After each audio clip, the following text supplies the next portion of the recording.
여러분, 후추와 함께 먹으면 모든 영양소가 20배 더 잘 흡수된다는 놀라운 사실을 아시나요? 하지만 더 흥미로운 건 인류가 후추를 통해 어떻게 미각을 진화시켰는지에 대한 이야기예요. 인간은 지구상에서 유일하게 매운맛을 즐기는 동물입니다. 다른 모든 동물들은 매운맛을 고통으로 인식하고 피하는데 왜 인간만 매운 후추를 찾게 되었을까요? 오늘은 후추가 어떻게 인류의 미각과 문명을 바꿨는지, 그리고 마지막에는 후추의 매력을 살린 초간단 요리까지 공개하겠습니다. 후추의 과학적 신비부터 살펴볼까요? 후추에 들어있는 파이퍼린이라는 성분은 우리 몸에서 놀라운 일을 합니다. 첫째, 다른 영양소들의 흡수율을 극적으로 높여주는데, 특히 항염 성분으로 관절염이나 염증 질환에 도움을 주는 커큐민은 2000%까지 흡수율이 증가해요. 또한 에너지 대사에 필수적인 비타민 B6도 140%까지 흡수율이 높아집니다. 둘째, 소화효소 분비를 300% 증가시켜 소화력을 향상시킵니다. 셋째, 뇌에서 엔돌핀을 분비시켜 천연 진통제 역할을 하죠. 그래서 스트레스 받을 때 매운 걸 찾게 되는 거예요. 이런 후추의 여행은 기원전 2000년경 인도 서가츠 산맥에서 시작되었습니다. 처음 인류가 후추를 발견했을 때는 아마도 단순한 호기심이었을 거예요. 다른 동물들이 먹지 않는 이상한 열매를 인간이 용감하게 시도해 본 거죠.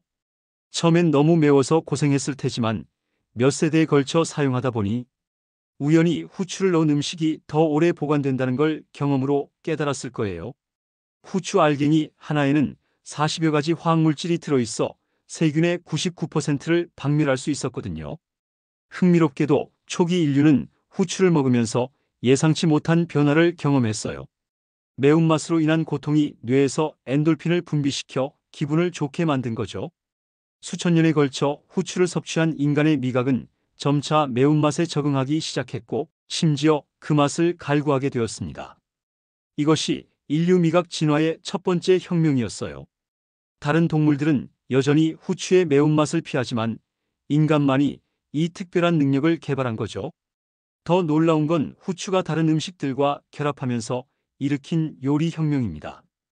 고대 로마인들은 경험을 통해 후추가 고기와 함께 먹으면 소화가 더 잘 된다는 걸 발견했어요.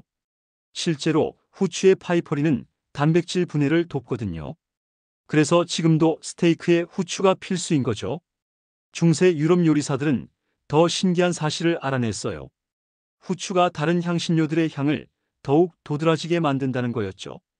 후추의 파이퍼린 성분이 후각 수용체를 자극해서 다른 맛들을 더 선명하게 느끼게 해주거든요. 그래서 중세 유럽에서는 후추를 향신료의 왕이라고 불렀어요. 실제로 후추 한 알이 금 한 알과 같은 가치로 거래되었을 정도였습니다. 이렇게 후추는 서양 요리 문화의 기반이 되었습니다. 프랑스 요리의 기본인 소금과 후추라는 조합도 여기서 나온 거예요.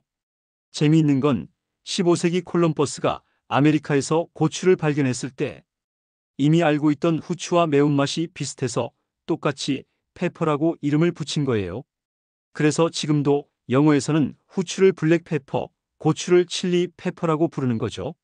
완전히 다른 식물인데 매운맛 하나 때문에 같은 이름을 갖게 된 흥미로운 역사입니다. 우리나라에 후추가 들어온 것은 통일신라 시대로 추정됩니다.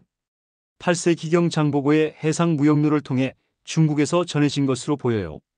조선시대에는 호초라고 불렸는데 워낙 귀해서 왕실과 극소수 귀족들만 사용할 수 있었습니다.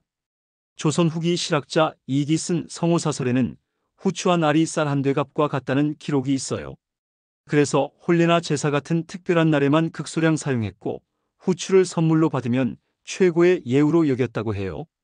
현대에 와서 밝혀진 후추의 건강 효과는 정말 놀라워요. 파이퍼린의 영양소 흡수 증진 효과 외에도 강력한 항산화 작용으로 노화를 늦추고 염증을 억제합니다. 혈액순환을 개선해서 수족냉증이나 관절염에도 도움을 주고 신진대사를 활발하게 만들어 다이어트에도 효과적이에요.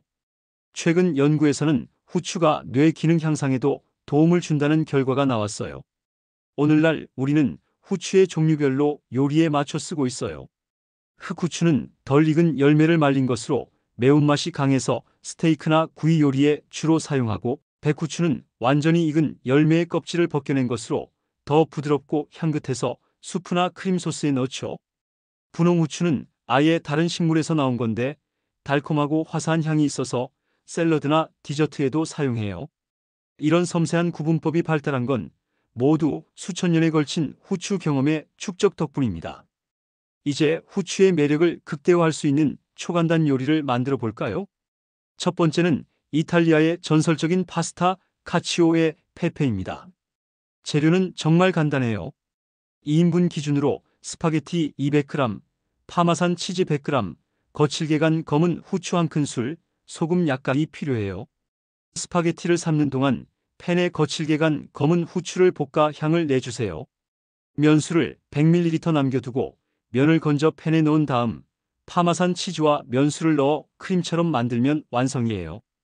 후추가 주인공인 파스타로 로마인들이 2000년 전부터 먹던 바로 그 맛입니다. 두 번째는 한국식 후추 떡볶이예요. 떡볶이 떡 300g, 고춧가루 2스푼, 간장 2스푼, 설탕 1스푼, 그리고 핵심인 검은 후추 1스푼이 필요해요. 물 200ml에 양념을 모두 넣고 끓인 다음 떡을 넣어주세요. 떡이 부드러워지면 마지막에 후추를 넣고 1분 더 끓이면 완성이에요. 매콤함 속에 후추의 알싸한 맛이 더해져서 일반 떡볶이와는 완전히 다른 깊은 맛이 납니다. 작은 후추 알갱이 하나에 인류의 미각 진화, 문명의 발전, 그리고 서양 요리 문화의 기반이 모두 담겨 있습니다. 매일 무심코 사용하는 후추가 이렇게 놀라운 이야기를 가지고 있다니 정말 신기하지 않나요? 다음에는 바닐라의 놀라운 비밀을 알아보겠습니다. 아즈텍 황제만 마실 수 있었던 신들의 음료에서 세계에서 두 번째로 비싼 향신료가 된 바닐라의 흥미진진한 여정까지 구독과 좋아요로 응원해주세요.